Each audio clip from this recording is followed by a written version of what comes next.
今日我係講羅馬書嘅第30課嚇。咁啲第30課裏邊咧，係開始係從第15章嘅前半段從第1節到13節嘅。咁就因為呢個章係15章比較長啲，所以分兩次。從第1節讀起，我們堅固的人應該擔待不堅固的人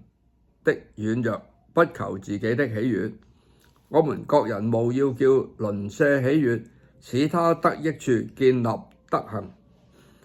因為基督也不求自己的喜悅，如經上所記：辱罵你人的辱罵都錄在我身上。從前所寫的聖經都是為教訓我們寫的，叫我們因聖經所生的忍耐和安慰可以得着盼望。但願賜忍耐安慰的神，叫你們彼此同心，效法基督耶穌，一口一心榮耀神我們主耶穌基督的父。所以你們要彼此接納，如同基督接納你們一樣，使榮耀歸於神。我說基督是為神真理作了受割禮的人的執事，要證實所應許列祖的話，並叫外邦人因他的憐憫憐恤榮耀神，如經上所記：因此我要在外邦中稱讚你，歌頌你的名。又說你們外邦人當與主的百姓一同歡樂。又說外邦啊，你們當讚美主；萬民啊，你們都當頌讚他。又有以賽亞說：將來有耶西的根，就是那興起來要治理外邦的，外邦人要仰望他。但願使人有盼望的神，因信將你諸般的喜樂平安充滿你們的心，使你們藉着聖靈的能力大有盼望。咁呢段經文裏邊咧，係起源於因為14至13節咧，係講到當時嘅教會裏邊有基督徒咧，係從猶大或者猶太人嘅背景而係喺教會裏邊嘅。咁即係當初喺耶路撒冷嘅猶太人，咁亦都有好多聚居到海外移咗民去海外嘅猶太人。咁所以咧，佢寫信俾呢個羅馬教會嘅時候，呢個羅馬書嘛，咁佢就係想安慰唔單止猶太人，亦都係去鼓勵外邦人。教會裏邊都一定有猶太人同外邦人並存，但係並存唔代表佢哋樣樣嘢都係合一嘅。有啲嘢咧係有意見分歧生活習慣以往嘅歷史背景咁樣。咁因為咁嘅緣故咧，14章13章係解釋乜嘢咧？佢哋有一個文化同舊時舊信仰嘅纏繞住佢哋嘅問題呢個問題咧並唔影響佢哋嘅救恩，但係影響佢哋教會裏邊嘅運作同埋嘅合一。譬如說佢哋話嗰陣時嗰個地方咧係要去街市買啲肉食或者其他嘅飲品或者之類嘅嘢，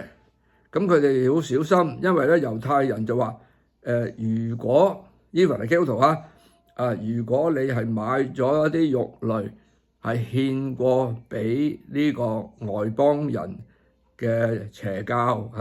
偶像尤其是係好多唔同嘅偶像嘅廟咁你哋要小心唔可以食咁但係咧外邦人嘅基督徒佢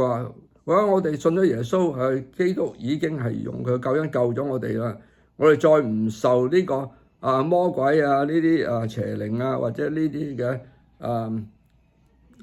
偶像呢啲咁嘅轄制住，咁我哋唔需要咁驚啫我哋憑住信心照樣食就得啦咁保羅就從中咧就為佢哋解答呢個疑難，就係話係按照真理按照保羅佢自己理解都係話係凡物都可以食嘅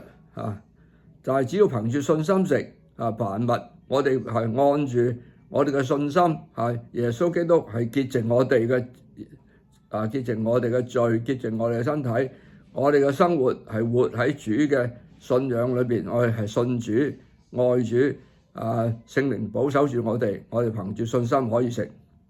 但係有啲以前係受過呢啲邪教所禁忌嘅人佢哋係個心係仍然係認住如果去呢個邪教嘅廟裏邊，去啲偶像嘅廟裏邊食咗呢啲嘢咧就係不潔嘅，咁佢心裏邊又不平安，心裏邊咧係覺得虧欠神。如果佢心裏邊仲係有呢啲咁樣嘅思想嘅時候咧，保羅就話你哋可以唔食啦，你哋係憑住信心不吃係可以嘅。你哋憑住信心，你認為吃咗冇問題，因為咧你吃咗之後咧神係會潔淨我哋嘅咁呢個亦都唔係問題。咁只不過唔可以因為呢樣咁嘅分歧就使到教會有分裂啦。好，咁就先講咗先嗰兩章嘅背景啦。15章咧就話其實保羅係喺傳道，呢個大使徒喎，呢個佢係周圍去列國傳揚耶穌基督嘅福音佢着眼點咧就係要報道有報道傳福音使人作耶穌基督嘅門徒喺呢個福音同埋呢個使人作門徒呢個宣教嘅工作裏邊佢係好重要嘅唔可以嘥咁多時間。好，但係點解係羅馬書開頭係講救恩嘅偉大，救恩係點樣叫我哋因信稱義但係到後尾咧，佢用好多時間，又花好多時間去勸人咧，係要憑住信心做嘢，又要彼此嘅信服，又要彼此嘅係關心大家呢個就保羅嘅福音大計，佢傳道大計佢做呢個大使命嘅大計，係按住一個 practical 係一個實踐式嘅方法去傳，唔係就話好單單嘅好狹窄嘅，就話我傳福音就傳福音我哋其他嘢乜都唔理反而佢係理教會裏邊好多嘅需要，係人嘅需要，係人有未成熟嘅需要咁所以咧我就話喺第1節到呢個第7節嗰度咧保羅勸誡佢哋咧係點佢話要按着愛人嘅道理去行，處理教會嘅事，處理教會要幫助關心去協助去鞏固一啲嘅人我哋要點做咧？佢話應該擔待不堅固的人的軟弱，不求自己的喜悅。我哋即係話我哋嘅信心好粗粗啦，我哋咧又識得教你聖經又乜咁我哋就係唔理人嘅軟弱你哋唔使驚嘅唔係咁樣嘅。我哋咧就一定要咧係好關心嗰個人佢嘅經歷佢嘅歷史，佢嘅經歷，佢個人嘅需要佢嘅信心未堅固嘅時候，要幫助佢成為一個堅固站得穩嘅基督徒，唔係話我中意乜就乜咁樣又毫無顧忌。我哋個人要叫鄰舍喜悅，使他得益處，建立德行。我哋唔係去將佢嘅信仰係話詆毀佢，你咁樣即係冇信心啫，係嘛？有啲人就話如果我嘅信心唔到呢個程度，你唔好逼我啦如果有啲教會好可惜咧，就係犯咗個錯誤有啲人到教會裏邊嘅時候我哋係一視同仁，但係咧我哋係對所有就算係嚟信主聚會嘅人，我哋係樂意嘅幫助佢，樂意嘅鼓勵佢嘅信心，但係我要小心，唔好將所有嚟教會嘅，尤其是係同你唔係好熟悉嘅基督徒，佢嚟聚會，我哋要求佢做好多嘅嘢，係過於佢嘅信心嘅極限。咁譬如我舉個例啦，呢個係即係似乎係一個即係唔係太貼切嘅例，但係咧大家可以諗下喺某一啲嘅教會我講唔係喺美國嘅係聽佢嚟就係有人就話嚟到呢個教會話聖經叫我哋去奉獻嘅喎，咁咧佢哋就話點解嚟咗教會一段時間你唔奉獻啊？咁啲人去勸佢話你要11奉獻，你要幾多奉獻，乜奉獻嗱？你呢個又出咗一個問題喺邊度咧？呢個人就係話你唔清楚佢嘅背景佢好可能一個只係有3個小錢嘅寡婦佢嘅背景係佢係養生嘅，每個月就係得咁多錢去養生嘅。但係佢仲未得到神俾佢嘅信心就唔係3個小錢嘅寡婦咧，佢連養生嗰3個小錢咧都擠晒落奉獻箱咁樣佢，所以係主係稱讚佢啦，因為佢有咁嘅信心，真係將佢自己所有嘅毫無保留係獻俾主。但係個問題就係咧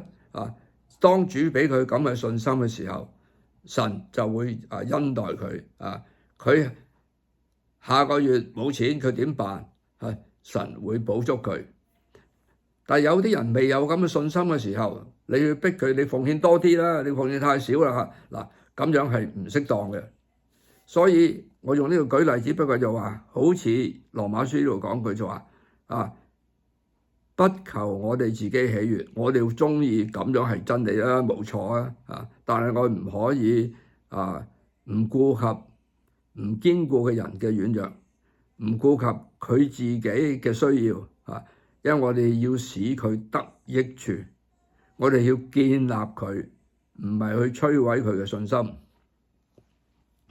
下文第3節，基督不求自己喜悅咧，你睇下耶穌基督係做我哋嘅榜樣唔係我哋中意做乜就做乜，我哋係要睇下基督嘅榜樣係乜嘢有啲人辱罵你，耶穌就話：如果辱罵你嘅人咧，其實佢係辱罵基督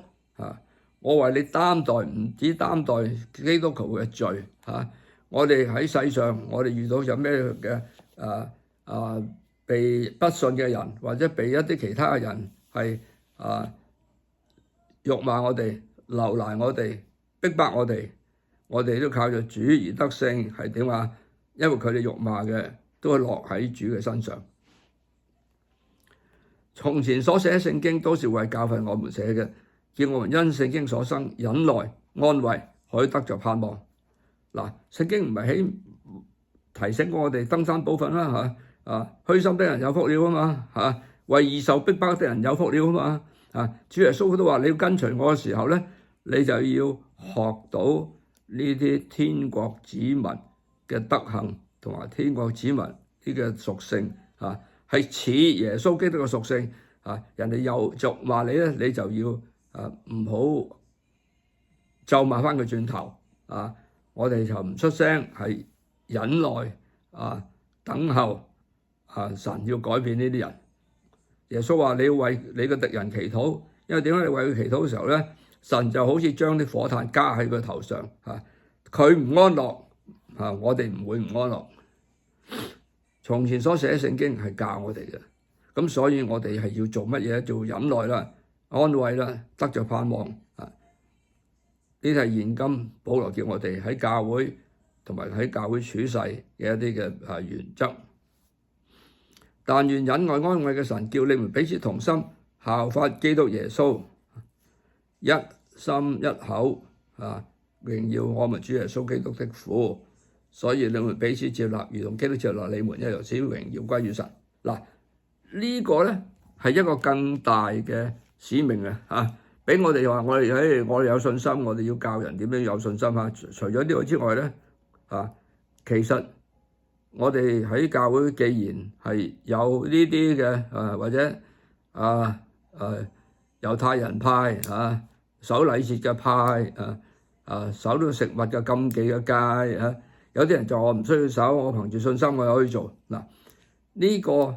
並唔係關乎我哋信福音得救呢個大道理，而係我哋喺我哋嘅生命上面有咗同一嘅主要嘅新生命，我哋生活上面未必唔會係一樣嘅嚇，但係我哋咧都係需要係按住主嘅旨意，按住主意係點啊？一心一口啊！即係話我哋跟住我哋嘅心思意念係明白主嘅心，大家兩方面有唔同嘅意見咧，大家明白主嘅心，我哋可以就一心就可以一口啦。即係話我哋可以 agree on the same thing， 我哋同心喺主裏邊嘅時候，我哋有啲嘢係可以 agree。本來我哋以為我哋係唔 agree， 但係而家都可以同心同口，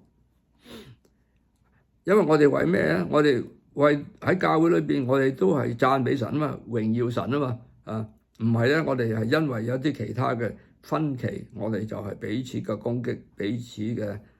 即係辯論已經大家係不歡而散。好多時教會經歷一啲嘅爭執，甚至爭執之外，仲要有教會嘅分裂呢啲咁嘅嘢嚇。嗱，呢啲係咪可以避免咧？咦，你睇下保羅所教導我哋咧，其實我哋可以避免嘅喎。我哋兩方面都各自去省察自己究竟我哋係咪跟住耶穌基督嘅心為心咧？佢所以第七節彼此接納，如同基督接納你們一樣，使榮耀歸於神。我哋如果明白基督係點樣謙卑獻上自己，佢係受好多嘅屈辱，受好多辱罵，係擋住我哋補俾我哋佢嘅寶血遮蓋我哋所以佢接納咗唔同嘅人，罪人悔改都能夠入到主嘅國度裏面。所以佢接納咗我哋啦，我哋點解唔可以彼此接納咧？因為我哋能夠彼此接納嘅時候，就能夠使榮耀歸於神啦。咁所以下文咧又跟住繼續即係教導你喎。第8節到第13節就係話，我哋所做嘅係唔單止傳福音啦，唔單止係做呢啲嘅大使命啦，我哋最緊要嘅都係要榮耀神。第8節話，基督為神真理作了受割禮人的執事，要證實所應許你做的話。呢個好特別啦！你講下，即係大家有意見唔同又好，咩都好。咁點解突然間咧佢又提到割禮呢樣嘢咧？仲要咧係受割禮嘅人咁外邦人係唔受割禮噶嘛咁所以就話呢度咧就提醒我哋，佢話基督咧個救恩係救外邦人，佢即使唔受割禮，即使佢唔係喺亞伯拉罕原底應許上邊，但係因為憑信心嘅緣故，喺保羅書信裏邊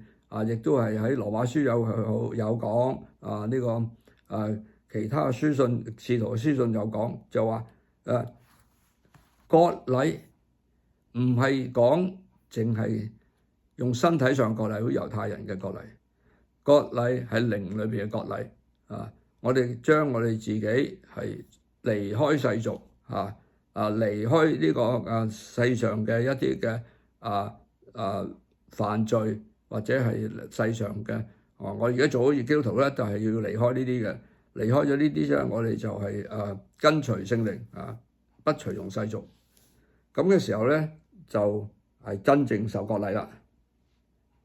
另外咧，又話俾佢聽猶太人以為係靠住我有亞伯拉罕做我祖先靠住我係摩西嘅後裔摩西帶我哋出埃及嘅摩西嘅律法係幫我哋得救嘅。呢啲係啱一半因為使徒話俾佢聽，佢話你唔好以為你自己係肉身嘅亞伯拉罕子孫，你就一定得救喎。其實唔得喎邊個先至係真正係得救真正嘅得救，佢就話：如果我哋信咗耶穌基督，我哋嘅信心就係真正叫我哋效法亞伯拉罕嘅信心。亞伯拉罕信心好大喎，梗係大啦。亞伯拉罕佢係喺吾珥嘅時候，佢本來有富裕嘅家境，本來有一個好嘅家庭啊。呢個地方咧就係又生產得土產好好，咁佢就唔係好需要周圍去闖世界㗎，係嘛？咁但係神一呼召佢，你離開吾珥，出去出邊去，我帶你周圍流浪，流浪之後咧，我會帶你到一個地方啊，你就會成為一個大國大族，從你而出啊，咁咧你就會係成為呢個世界上嘅要叫一啲世人都因你嘅信心而得益。咁呢個就亞伯拉罕嘅信心。今日我哋憑住信心信耶穌基督，信佢救恩能夠救我哋救呢個世界啊！我哋有呢個信心，就正如亞伯拉罕嘅信心，我哋就係亞伯拉罕嘅屬靈嘅子孫。光靠割禮唔能夠成為亞伯拉罕嘅子孫，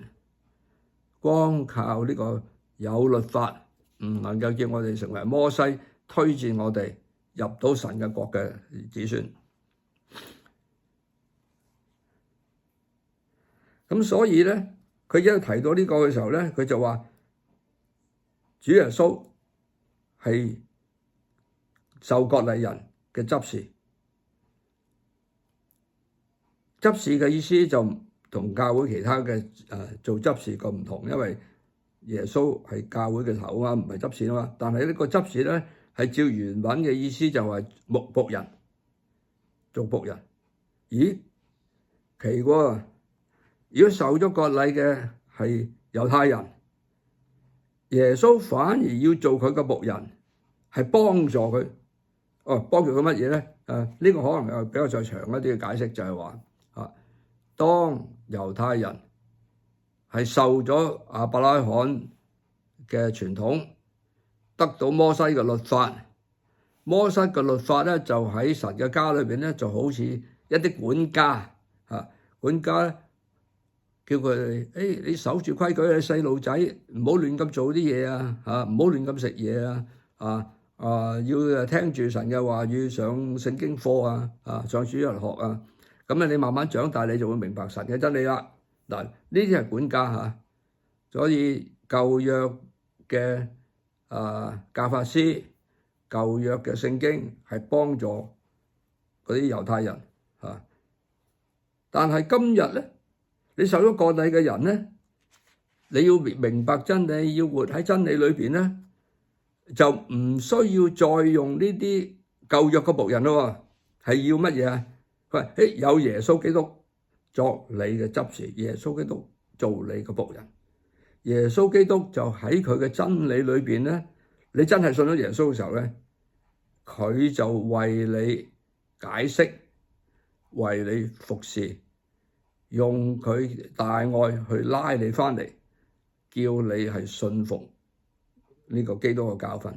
信服新約聖經嘅教訓你受咗割禮。你知道你個割禮唔能夠使你得救，但係唯有信耶穌基督喺主嘅裏邊，你就得救啦。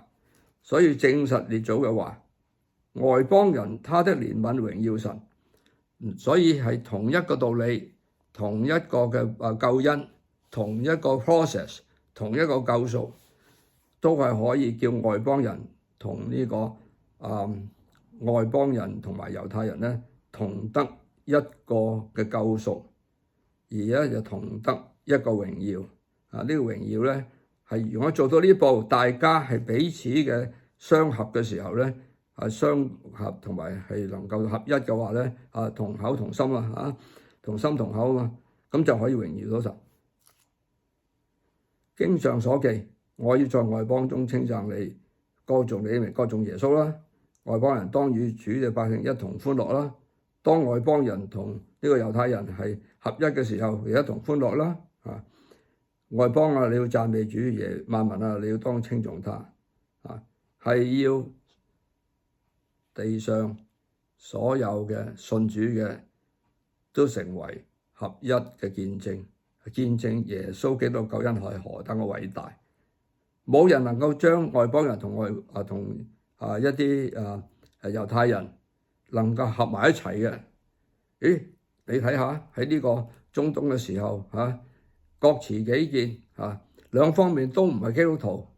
一方面咧仍然有猶太教嘅信仰，一方面咧就信咗外國外邦人一啲嘅唔係真理嘅宗教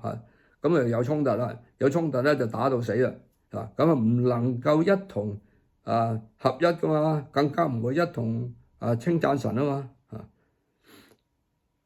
所以我哋如果做得到喺主裏邊教會裏邊能夠做得到合一嘅時候，就讚美主，萬民都稱頌他，係何等榮耀神嘅名呢？以賽亞說12節，將來有耶西的根，就是那興起嚟要治理外邦人的外邦人要仰望他唔單止大衛係預表咗基督一個偉大嘅君王合乎神心意嘅君王，真正嘅末世嘅大衛當然係耶穌啦咁就係成為耶西嘅根，耶西即係大衛嘅祖先啦咁所以咧，你哋要知道咧，係耶穌基督要治理外邦人嘅耶穌基督亦都係因為有大衛嘅子孫嘅承擔，就亦都治理呢個猶太人啦，當然啦使人有盼望嘅神，我哋因為信嘅緣故，諸般喜樂平安充滿你哋嘅心，使你們藉着聖靈嘅能力大有盼望。唔單止耶穌基督有佢救恩嘅榜樣，唔單止耶穌基督係賜俾我哋有咁樣嘅睇見我哋有咁樣嘅明白真理嘅心所以同口同心係可以無論你係咩人種都可以敬拜到神，喺神個國裏邊，藉住聖靈嘅能力大有盼望。如果我哋冇聖靈嘅能力，我哋喺末世時候睇見咁混亂嘅情況，國家咁混亂嘅情況，民要攻打民，國要攻打國嘅情況世界好多動亂、天災，好多嘢都使我哋失去信心。但係喺度話俾你聽，我哋只要信靠耶穌基督，藉住聖靈嘅能力，就大有盼望，可以成為榮耀主嘅一族，榮耀主嘅一個國家，榮耀主嘅教會。